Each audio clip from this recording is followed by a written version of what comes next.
Well, if you're just waking up with us, we have been on early. This is a special edition of American Morning. We're following the latest right now out of Japan, where an 8.9 magnitude quake struck. In northeastern Japan is being hit by a tsunami that's following an earthquake thought to have measured 8.9 on the Richter scale. Well, the magnitude 8.9 earthquake triggered tsunamis along the coast of Japan, and shortly after the tremors, water... 4 different nuclear reactors have exploded, caught fire in this country. Evacuations have intensified just within recent hours. Tonight, Japan is dealing with yet another explosion at a nuclear reactor, the third one at the Fukushima power plant. And there are signs tonight that this could be their most dangerous explosion yet.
It is Saturday in Japan, and a nation all too familiar with earthquakes is still trying to grasp the most violent ever recorded in their land.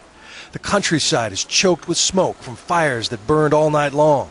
More than 400 are dead, almost 1,000 still missing.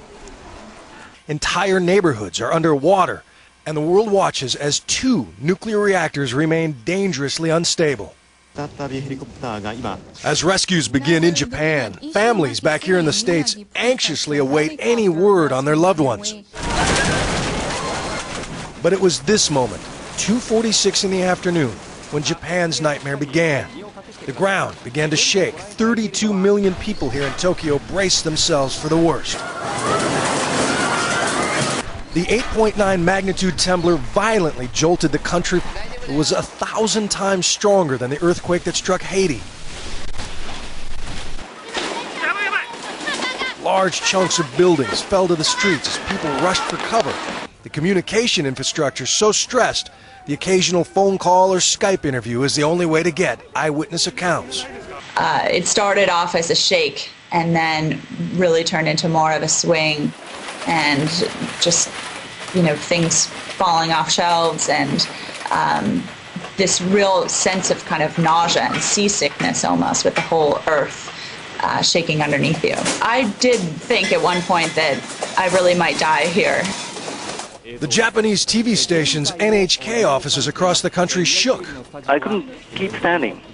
So we instantly knew that it's going to be super huge, and many of my colleagues went onto the table to protect themselves. In all corners of the country, everyday life upended. This government ministry meeting interrupted. These school children forced to run for their lives. And airport workers covered their heads with security bins as the earthquake brought down a huge chunk of ceiling. Pillars toppled at a Buddhist temple. Fires burned across the northern part of the country as gas lines ruptured, and this oil refinery was engulfed in massive flames. People started running out of nearby buildings, and when you looked up, you could see that the skyscrapers nearby were swaying like trees in the wind. It was by far the most violent and terrifying earthquake I have ever been in. These trains wobbled on their tracks as the earth moved below. Highways buckled, roadways split in half. The aftershocks, dozens of them, went on for hours. You know, I thought this was it. I thought You know, everybody's been talking about the big one, and it was the big one, but this one was so strong that it scared the heck out of you, or worse. Meanwhile, on the coast, tsunami alarms blasted to the devastation yet to come. The 36-foot waves were relentless, mercilessly consuming everything in their path, pulling this house right off its foundation. And watch as it destroys an entire village while still burning fires ride the waves. You get a chilling sense of the enormity of it all, seeing this man on the back of his truck, watching helplessly as the destruction swirls around him.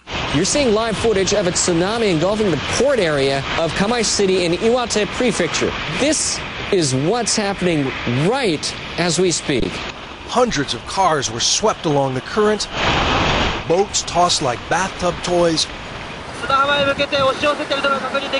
Devastated by the tsunami was the port city of Sendai, the closest city to the epicenter.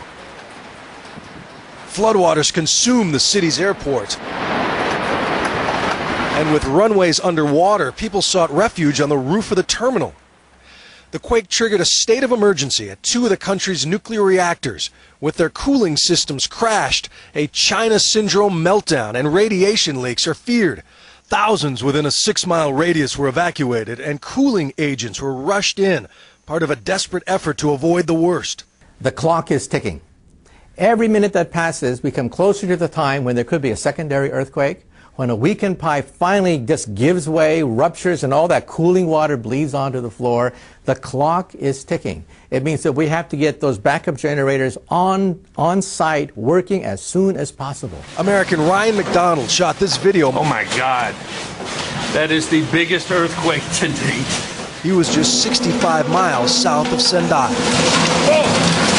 I turned around, I saw the houses behind my apartments were shaking violently. My apartment was just in shambles.